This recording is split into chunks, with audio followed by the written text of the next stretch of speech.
আসসালামু আলাইকুম। আজ জয়পুরহাটে সাবেক প্রধানমন্ত্রী শেখ হাসিনার নামে আরো একটি মামলা হয়েছে। মামলাটি বিস্তারিত জানতে সাথেই থাকুন।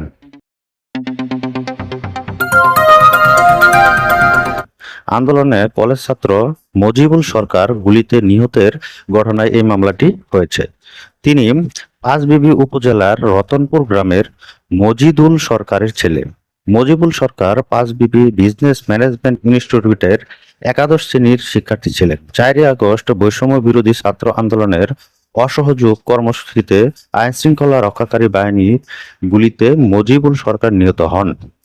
আজ রবিবার নিহত মজিবুল সরকারের বাবা মজিদুল সরকার বাদী হয়ে জয়পুরহাট চিফ জুডিশিয়াল ম্যাজিস্ট্রেট আদালতে মামলাটি করেন।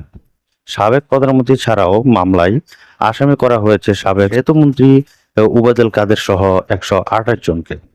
আদালত মামলাটি এজাহার হিসাবে নথিভুক্ত করতে জয়পুরহাট সদর থানার ভারপ্রাপ্ত কর্মকর্তাকে নির্দেশ দিয়েছেন। বাদীপক্ষের আইনজীবী আব্দুল মমিন ফকির এই তথ্যটি দিয়েছেন। আজ আরো এই ধরনের তথ্য জানতে আমাদের চ্যানেলটি সাবস্ক্রাইব করে পাশেই থাকুন এবং পাশে থাকা বেল আইকনটি বাজিয়ে দিন। ধন্যবাদ।